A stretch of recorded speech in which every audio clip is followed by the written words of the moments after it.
তো আজকে আমরা আরেকটা প্রিভিয়াস ইয়ার কোয়েশ্চন ডিসকাশন করব। তো আজকে আমরা প্রিভিয়াস ইয়ার কোয়েশ্চন ডিসকাস করব পেপার 2। তো পেপার 2 এর পেপার ল্যাঙ্গুয়েজ 2। ঠিক আছে, আমি আগে জানিয়ে রাখি এটা হচ্ছে জানুয়ারি 24 এর পেপার 2 এর ল্যাঙ্গুয়েজ 2 তে কি প্রশ্ন এসেছিল এগুলো আমরা একটু দেখে নেই।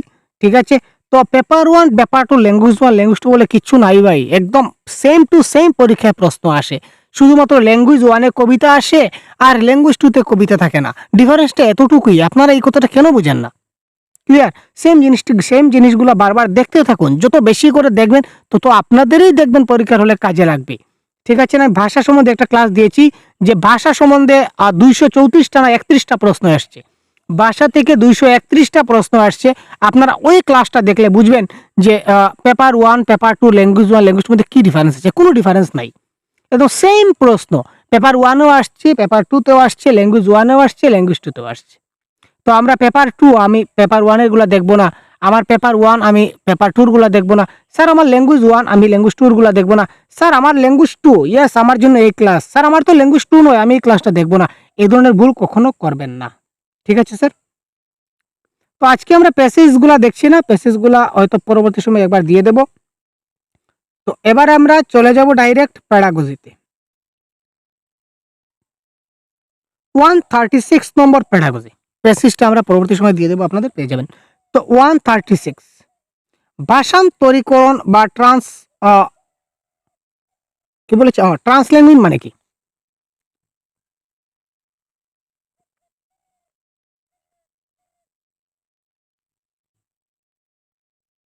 ভাষা একটি নির্দিষ্ট সময়ের পর কিভাবে পরিবর্তিত হয় তা বোঝায়।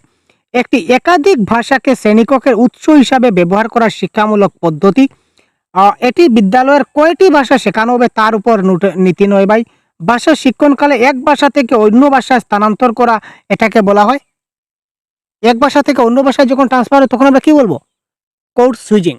ঠিক আছে, আর একটি বাক্যের মধ্যে যখন বিভিন্ন ধরনের অন্য ভাষার শব্দগুলা মিক্স করব তখন সেটা হবে কোড মিক্সিং। তো এটা কারেক্ট অ্যান্সার হবে ভাষান্তরীকরণ বলতে আমরা বুঝি এটি একাধিক ভাষাকে শ্রেণীকক্ষের উৎস হিসাবে ব্যবহার করার যেটা শিক্ষামূলক পদ্ধতি, এটা হচ্ছে এই ক্ষেত্রে কারেক্ট অ্যান্সার। ঠিক আছে, ভাষান্তরীকরণ। তো এই দেখুন, এই ধরনের যেমন একাধিক ভাষাকে শ্রেণীকক্ষের উৎস হিসেবে ব্যবহার করার যে পদ্ধতি, এটা হচ্ছে ট্রান্সল্যাঙ্গুইং। তো ট্রান্সল্যাঙ্গুইং এটা তো ল্যাঙ্গুয়েজ 2 এর প্রশ্ন, তাই না? ল্যাঙ্গুয়েজ 2 এর প্রশ্ন। তো এবার দেখুন ল্যাঙ্গুয়েজ 1 এ দেখুন সেম প্রশ্ন আসছে, একবার একটু দেখিয়ে দিই আপনার। এই সেম কোয়েশ্চন পেপার আমার কাছে রয়েছে, সেম প্রশ্ন কিন্তু ল্যাঙ্গুয়েজ 1 এ আসছে। একটু আপনি দেখে নিন, তাহলে আপনি বুঝতে পারবেন। একটু আপনাদের আমি দেখাতে চাইছি। এই দেখুন, এই দেখুন 115। এটা কিন্তু ল্যাঙ্গুয়েজ 1 এর প্রশ্ন, তাই না? সেম প্রশ্ন। প্রশ্নটা দেখুন,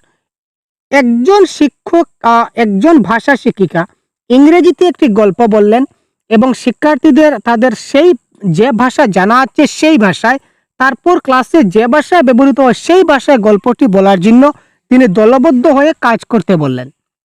শিক্ষিকা কি করলেন, প্রথমে তিনি ইংরেজিতে গল্প বলেন মানে একটা ভাষায়, তারপর বললেন তোমার যে ভাষাটা জানা রয়েছে ওই ভাষায় গল্প বলো মানে আরেকটা ভাষায়, তারপর বললেন ক্লাসে যে ভাষাটা ব্যবহার হয়েছে ওই ভাষায় গল্পটা বলো। তার মানে এখানে অনেকগুলা ভাষায় সমন্বয় এখানে শিক্ষাটা চলছে। এটাকে বলা হয় কি ট্রান্সল্যাঙ্গুইং বা ভাষান্তরীকরণ। এটা কারেক্ট আনসার হচ্ছে এটা। আর একদম ডাইরেক্ট এখন আমাদের দিয়েছে একদম ঠিক বিপরীত। এটা মানে কি দেখুন, টপিক তো সেম না, টপিকে কোনো পার্থক্য আছে ভাই? টপিক তো সেম, শুধু প্রশ্ন করার ধরন, এক্সামিনারে প্রশ্ন করার ধরনটা ব্যতিক্রম। তাই আমাদের এই জিনিসগুলো একটু খুব ভালো করে দেখতে হবে। আমরা পেপার 1 পেপার 2 ল্যাঙ্গুয়েজ 1 ল্যাঙ্গুয়েজ 2 বলে আমরা নিজেদেরকে কখনো সেগ্রিগেট করব না, এটা মাথায় রাখবেন। ঠিক আছে, এটি একাধিক ভাষাকে শ্রেণীকক্ষের উৎস হিসাবে ব্যবহার করার শিক্ষামূলক একটা পদ্ধতি। দেখলাম তো, প্রথমে ইংরেজিতে সে গল্প বলল, ইংরেজি একটা ভাষা, তারপর বলল তোমার যে ভাষা জানা আছে ওই ভাষায় বললাম, তারপর আবার বলল যে ক্লাসে যে ভাষা ব্যবহৃত হয় ওই ভাষায় বলো, আমরা আবার বললাম। দেখলেন তো, একাধিক ভাষা ব্যবহার করলাম। এবার হচ্ছে বিবৃতিমূলক জ্ঞান বা ডিক্লারেটিভ নলেজ, অর্থাৎ যে বিষয়ে আমার জ্ঞান আছে এটাই হচ্ছে ডিক্লারেটিভ নলেজ। যে বিষয়ে আমার জ্ঞানটা আছে এটাই হচ্ছে আমার ডিক্লারেটিভ নলেজ। আর যে বিষয়ে আমার জ্ঞান আছে কিন্তু এই ভাষাটাকে আমি কি করে প্রয়োগ করব আমি পারছি না, সেটা হচ্ছে প্রসিডিউরাল নলেজ। ভাষাকে প্রয়োগ করতে পারছি না নয়, এই ভাষাটাকে কি করে প্রয়োগ করতে হয় তা জানা, এটা হচ্ছে প্রসিডিউরাল বা প্রয়োগাত্মক জ্ঞান যাকে আমরা বলতে পারি। তো 137 ব্যাকরণ বিষয় সম্পর্কিত জ্ঞান। তো এই বিষয়ে আমার জ্ঞান আছে, মানে ডিক্লারেটিভ নলেজ। আমি ডিক্লেয়ার করছি যে ইয়েস এই বিষয়ে আমার জ্ঞান রয়েছে। আর জ্ঞান আছে কিন্তু কি করে ভাষায় ব্যবহার করতে হয় এটাও আমি জানি, এটা হচ্ছে প্রয়োগাত্মক, ঠিক আছে, বা প্রসিডিউরাল যাকে বলা হয়।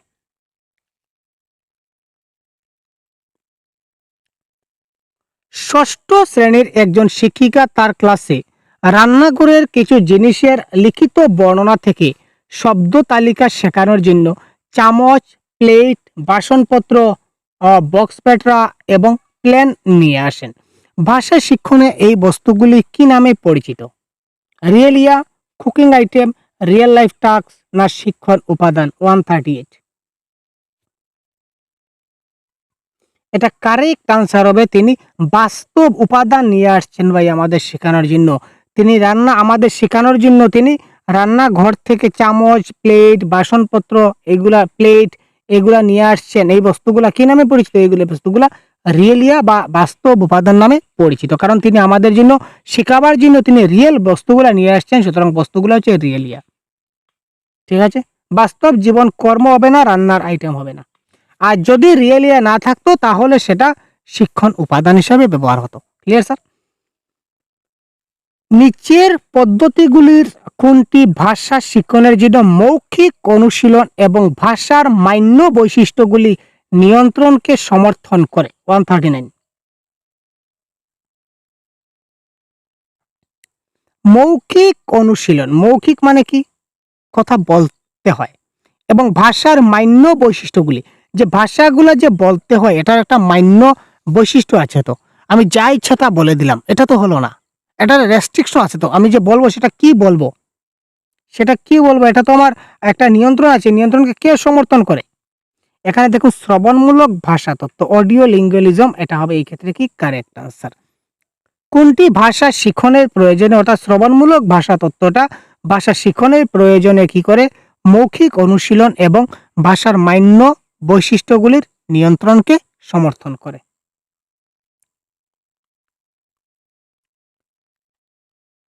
এখানে একটা প্রশ্ন রয়েছে, পড়ুন এবং বলুন, সেটা কি ধরনের প্রশ্ন? আচ্ছা আমরা আগে প্রশ্নটা পড়ি, তাই না? ইন্টারেস্টিং প্রশ্ন ভাই।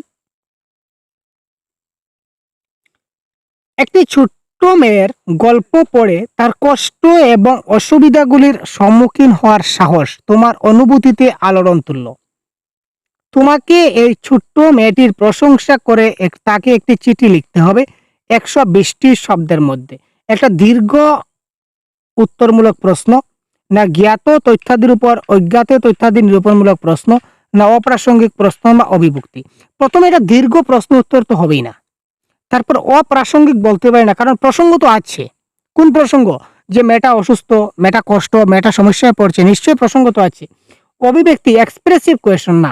তো কারেক্ট আনসার এই ধরনের প্রশ্নকে বলা হয় এক্সট্রাপোলেটিভ কোয়েশ্চন, অর্থাৎ জানা বিষয় থেকে আমরা অজানার দিকে যাব। মেয়েটার কষ্ট, অসুবিধা, সম্মুখীন হওয়ার সাহস, আমার অনুভূতিতে বড় কষ্ট জাগলো, তো এই মেয়েটিকে প্রশংসা করে আমি তার ব্যাপারে একটা চিঠি লিখবো।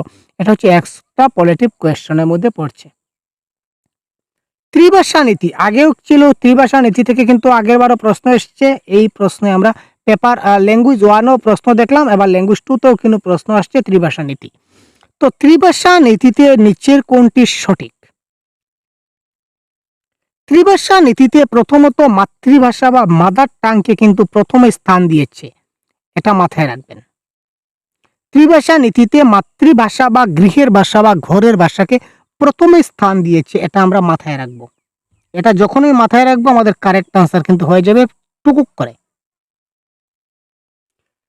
সব শিশুরা তাদের স্কুলের পড়া শুরু করে রাজ্যের ভাষাকে মাধ্যম করে, ক্যান্সেল করুন, কাটুন। সব শিশুরা স্কুলের পড়া শুরু করে সরকারি ভাষা হিন্দির মাধ্যমে, ক্যান্সেল করুন। সব শিশুরা তাদের স্কুলের পড়া শুরু করে মাতৃভাষা গৃহে ভাষার মাধ্যমে, রাইট করুন, মাতৃভাষা গৃহের মাধ্যমে। সব শিশুরা তাদের স্কুলে পড়া শুরু করে ইংরেজি ভাষা, কাটুন। আমরা জানি ত্রিভাষা নীতিতে প্রথমেই মাতৃভাষাকে প্রথম স্থানে দেওয়া হয়েছে। সুতরাং সব শিশুরা তাদের স্কুলের পড়া শুরু করে কিসের মাধ্যমে? মাতৃভাষার মাধ্যমে বা গৃহের ভাষার মাধ্যমে। সুতরাং এটা হবে এই ক্ষেত্রে কারেক্ট আনসার। জাতীয় শিক্ষানীতি 2020 সম্বন্ধে নিচের কোনটা সত্য নয়?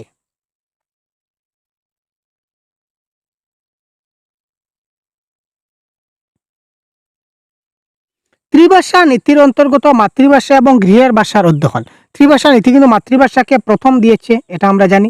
জাতীয় শিক্ষানীতি 2020 কিন্তু এই ত্রিভাষা নীতিকে অনেক গুরুত্ব দিয়েছে, যেটা মাতৃভাষার সঙ্গে কানেক্টেড। ত্রিভাষা নীতির অন্তর্গত ভারতীয় একটা ভাষার অধ্যয়ন, এটাও ঠিক আছে। ইংরেজি একটা ভাষার উপর অধ্যয়ন, কিন্তু ত্রিভাষা নীতির অন্তর্গত কোনো ধ্রুপদী ভাষার অধ্যয়ন দেওয়া হয় নাই।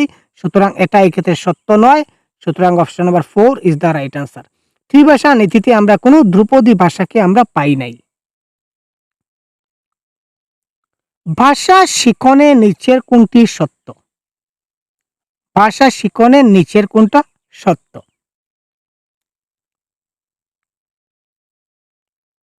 ভাষাটা শিখতে হবে, তাই না? এখানে শিখন বলেছে, অর্জন নয়, এটা শিখন, এটা আমরা মাথায় রাখবো।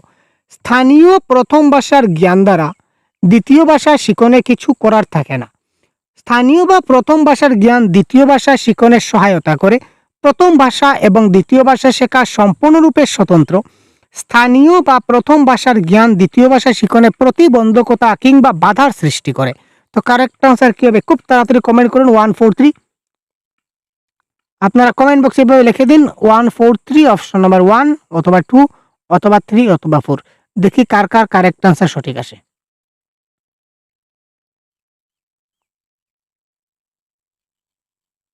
খুব তাড়াতাড়ি বলুন কার কতটা আনসার কারেক্ট হচ্ছে ভাই। এই প্রশ্নের কারেক্ট আনসার কোনটা হচ্ছে? প্রথম ভাষার জ্ঞান যদি আমাদের মধ্যে থাকে, ধরে নিন আমি আমার মাতৃভাষা বাংলা, বাংলা তো আমি জানি, জানি তো। এবার আমার একটা দ্বিতীয় ভাষা হচ্ছে অ্যাসামিস, এটা হচ্ছে দ্বিতীয় ভাষা। তো অ্যাসামিস ভাষাটা এবার যদি আমি শিখতে যাই, তাহলে বাংলা কি আমার সমস্যা করবে? বাংলা কি বলবে, আরে তুই বাংলা জানিস, আমি তোকে আসামিস শিখতে দেব না? সেটা তো হবে না। তার মানে প্রতিবন্ধকতার সৃষ্টি করে না। বরঞ্চ বরঞ্চ বাংলা ভাষা যেহেতু আমি জানি খুব ভালো করে, তো এই বাংলা ভাষাটা আমাকে সেকেন্ড ল্যাঙ্গুয়েজ বা যেকোনো দ্বিতীয় ভাষা শিখতে আমাকে কি করবে? সহায়তা করবে। একটা ভাষা মাতৃভাষা জানার ফলস্বরূপে আমরা যেকোনো ভাষা, আমরা বলি না, আমরা আগে বেলা আমরা কি করতাম? Translate into English, translate into Assamese করতাম। মাতৃভাষা থেকে আমরা ট্রান্সলেট করে শিখতাম। আমি ভাত খাই, I go to school, translation. ট্রান্সলেটটা কেন করা হয়? মাতৃভাষায় আমার জ্ঞান আছে, মাতৃভাষায় আমি জিনিসটা বুঝি। যদি আমি ট্রান্সলেশন করতে যদি পারি, যদি ভাষাটা যদি আমি পরিবর্তন করতে পারি, পরিবর্তন করে শিখি, তাহলে আমার মনের যে কথাগুলা, বাংলা ভাষার কথাগুলো আমি ট্রান্সলেট করে অন্য ভাষায় বলতে পারবো। তো মাতৃভাষাটা জানি, যার কারণে আমার অন্য ভাষাটায় আমাকে যথেষ্ট সহায়তা করছে। Option number B is the right answer. তারপর দেখি, সমাজ বিজ্ঞান ক্লাসে শিক্ষার্থীরা শ্রেণীকক্ষের বক্তৃতার মূল ধারণাগুলিকে আয়ত্ত করে। আমাদের শিক্ষক মশাই যে ধারণাগুলা দিচ্ছেন, এইগুলা খুব ভালোভাবে আয়ত্ত করছে ছাত্ররা, এবং বক্তৃতার গুরুত্বপূর্ণ দিকগুলির একটা তালিকা তারা তৈরি করছে। এই দক্ষতাগুলা কি নামে পরিচিত? শ্রবণ দক্ষতা, লিখন দক্ষতা, ধারণা সংক্রান্ত দক্ষতা না অধ্যয়ন দক্ষতা? 144। এটা কারেক্ট আনসার হচ্ছে, সে যে ধারণা আয়ত্ত করছে, এটা হচ্ছে তার অধ্যয়ন দক্ষতা বা স্টাডি স্কিল। সে কতটুকু পড়তে পারছে, তার কতটুকু অধ্যয়ন রয়েছে, তার সম্পূর্ণ দিকগুলোর সে তালিকা তৈরি করছে। শিখনের জন্য একটা ভাষা ভালোভাবে লিখতে গেলে নিচের কোন পদ্ধতিটা কার্যকরী? ইয়েস, ইয়েস ভাই। লিখনের পর্যায়ে, লিখনের যে ধাপ আছে, পর্যায়গুলাকে ক্রমান্বয়ে যদি সাজাই, তাহলে কি হবে? 145। অনেক গুরুত্বপূর্ণ প্রশ্ন এসেছিল কিন্তু।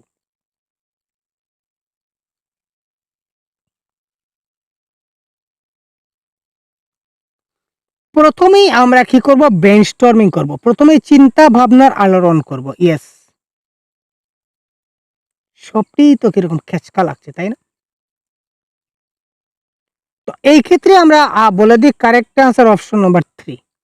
প্রথমে আমরা চিন্তা ভাবনার আলোড়ন করব, তারপর অপরিহার্য বিষয়ের সংযোগীকরণ, অর্থাৎ পয়েন্টগুলো লিখবো, কোন কোন পয়েন্ট, আমি পয়েন্টগুলো নোট ডাউন করব। তারপর আমি একটা রূপরেখা নির্মাণ করব, একটা আউটলাইন। তারপর আমি একটা খসড়া লিখবো বা ড্রাফট করব। তারপর আমি সেটাকে এডিটিং করব বা সম্পাদনা করব। তারপর তার ফাইনালাইজ করব বা চূড়ান্ত রূপ দেব। তার মানে option number 3 is the right answer. যখনই কিছু লিখবো, লেখার ধাপগুলা কি কি? প্রথম ধাপ হচ্ছে ব্রেইনস্টর্মিং বা ব্রেইনে চিন্তা করা কি লিখবো। তারপর অপরিহার্য বিষয়ের সংযোগীকরণ, মানে কিছু কিছু পয়েন্ট আমি নোট ডাউন করব। কোন কোন পয়েন্টের উপর আমাকে লিখতে হবে, এই পয়েন্টগুলো প্রথমে আমি নোট ডাউন করে নেব। তারপর তার একটা রূপরেখা বা একটা আউটলাইন দিতে হবে, কি করে কি করতে হয় একটা ডিটেলস দিতে হবে। তারপর এই বিষয়ে একটা ড্রাফট আমি তৈরি করব, খসড়া। তারপর এটা আমি এডিটিং করব, যেখানে খসড়াতে হয়তো বা ভুল হতে পারে, তো ভুলটাকে আমি এডিটিং করব, এডিটিং করে কারেকশন করে ঠিক করব। তারপর এটাকে আমি চূড়ান্ত রূপ দেব।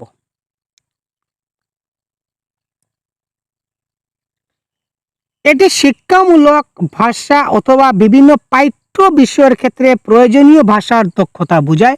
এটি কি? 146। এই দেখুন, এই দেখুন, এই দেখুন, এই দেখুন, বিআইসিএস এবং সিএএলপি। আমি যে আপনাদের একটি কথা যে বারবার বলি যে দেখুন স্যার, সিটেট পরীক্ষায় ল্যাঙ্গুয়েজ 1 ল্যাঙ্গুয়েজ 2 প্যাডাগজির মধ্যে কোনো পার্থক্য নাই। বারবার আমি আপনাদের বলি যে সিটেট পরীক্ষায় বাংলার ক্ষেত্রে ল্যাঙ্গুয়েজ 1 এবং ল্যাঙ্গুয়েজ 2 ক্ষেত্রে কোনো পার্থক্য নাই। পেপার 1 এবং পেপার 2 এর মধ্যে কোনো পার্থক্য নাই। এখানে দেখুন বিআইসিএস এবং সিএএলপি এই টপিক থেকে প্রশ্ন আসছে, তাই না? তো আমরা এবারে যে পেপারটা সলভ করছি, এটা কোন পেপার একটু আপনাদের দেখিয়ে দিই, জাস্ট একটু সাথে থাকুন। প্রমাণ দেখাচ্ছি, প্রমাণ যদি আপনারা পান তে মজা পাবেন, তাই না? তো এটা দেখুন পেপার 2, সরি ল্যাঙ্গুয়েজ 2, ভাষা 2। পেপার 2 তো ঠিকই আছে, পেপার 2 এর এটা হচ্ছে ল্যাঙ্গুয়েজ 2, তাই না? তো ল্যাঙ্গুয়েজ 2 এর এইমাত্র আমরা প্রশ্ন যেটা পেয়েছি, এটা হচ্ছে কি বিআইসিএস এবং সিএএলপি থেকে প্রশ্ন করেছে, তাই না? তো এবার এই যে এই সেম ইয়ারের সেম কোয়েশ্চনের ল্যাঙ্গুয়েজ 1 এ একটা প্রশ্ন এসেছিল, আপনাদেরকে দেখাতে চাই অ্যাজ এ প্রুফ হিসাবে। কোথায় ছিল? এই দেখুন 110। এখানেও দেখুন বিআইসিএস এবং সিএলপি থেকে প্রশ্ন আসছে। এই প্রশ্নটা কিন্তু ল্যাঙ্গুয়েজ 1, এই প্রশ্নটা ল্যাঙ্গুয়েজ 1। আর এখন যে দেখলাম এটা হচ্ছে language 2। Concept same, same concept, শুধু প্রশ্নটা একটু ঘুরিয়ে করেছে। তো আমরা কি টপিকটা পড়বো না? এই বিআইসিএস সিএলপি যদি টপিকটা জানা থাকে, তাহলে তো আপনি পেপার 1 এ প্রশ্ন আসুক, পেপার 2 তে আসুক, ল্যাঙ্গুয়েজ 1 এ আসুক, ল্যাঙ্গুয়েজ 2 তে আসুক, আমরা তো পারবো।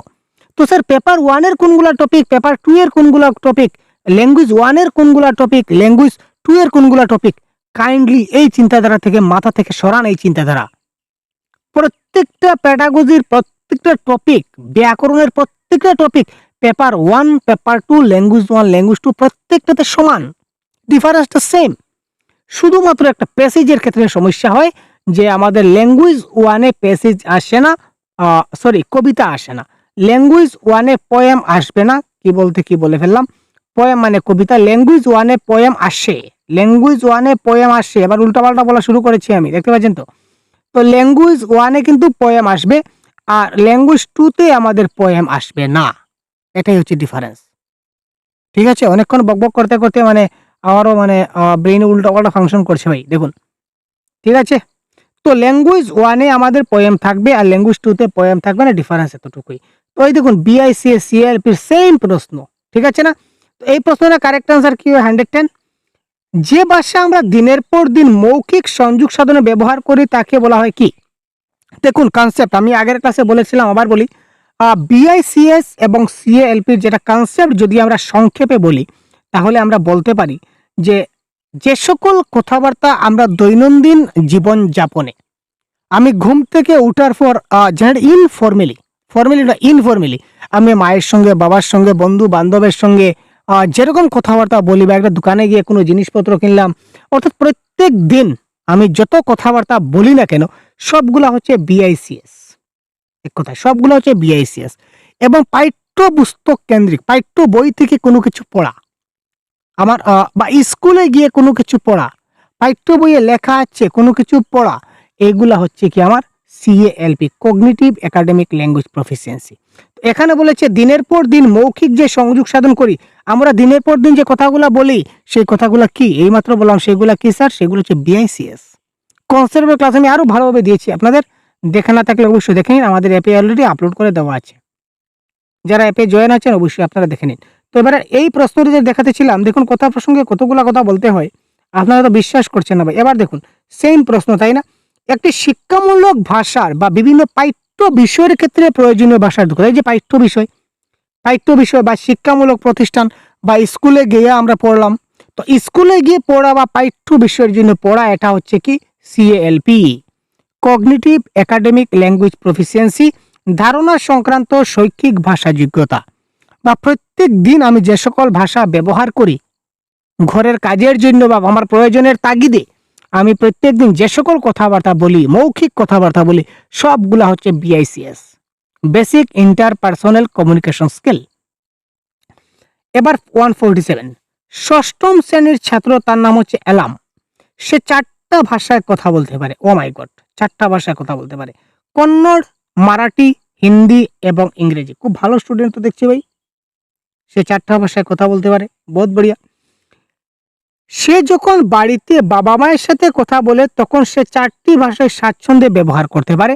আবার সে যখন স্কুলে কিন্তু সে স্কুলে হিন্দি, কন্নড় এবং ইংরেজি ব্যবহার করে, কারণ তার বন্ধুদের এবং শিক্ষিকাদের এগুলি জানা রয়েছে। এই অভ্যাসকে কি বলা হয়? যখন একটা ছাত্র এক থেকে বেশি ভাষায় কথাবার্তা বলে তখন সেটাকে কি বলা হয়? ট্রান্সল্যাঙ্গুয়াল এবিলিটি, ভাষান্তরীকরণ যোগ্যতা। তার মধ্যে অনেকগুলা যোগ্যতা আছে, তাই না? অনেক ভাষা বলার মতো যোগ্যতা আছে। একটা প্রশ্ন দেখুন, এই সেম প্রশ্ন কিন্তু আমাদের আবার ল্যাঙ্গুয়েজ ওয়ানেও ছিল, সেম প্রশ্ন ছিল। প্রশ্নটা কিভাবে ছিল আমি বলে দিই, আর দেখাচ্ছি না। তো প্রশ্নটা ছিল যে একজন ছাত্র, একজন শিক্ষক ক্লাসে তিনি ইংরেজি ভাষায় একটি গল্প পড়ালেন।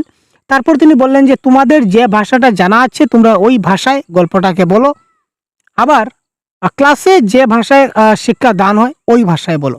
তার মানে একটা জিনিস, তিনি বিভিন্ন ভাষায় তাকে জ্ঞান দিতে চাইছেন এবং বিভিন্ন ভাষায় তিনি তাকে জিনিসটাকে আয়ত্ত করতে, রপ্ত করতে চাইছেন। এই যে বিভিন্ন ভাষায় যে করতে চাইছেন সেটা হচ্ছে কি ভাই? ভাষান্তরীকরণ যোগ্যতা বা ট্রান্সল্যাঙ্গুয়াল এবিলিটি, রাইট?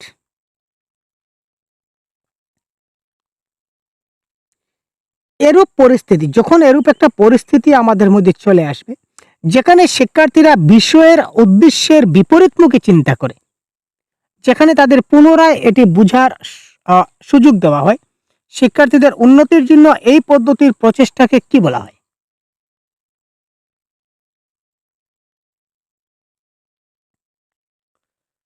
যখন শিক্ষার্থীরা বিপরীতমুখী চিন্তা করে, বিপরীতমুখী মানে উল্টা, ভালো বললে খারাপ বুঝে নেয়, উল্টা চিন্তা করে, বিপরীতমুখী চিন্তা করে, এবং সেখানে তাদের পুনরায় এটি বুঝার সুযোগ করে দেওয়া হয়, এটাকে বলা হয় ক্রিটিক্যাল থিঙ্কিং বা জটিল সাক্ষরতা। 149 কারেক্ট আনসার কি হবে?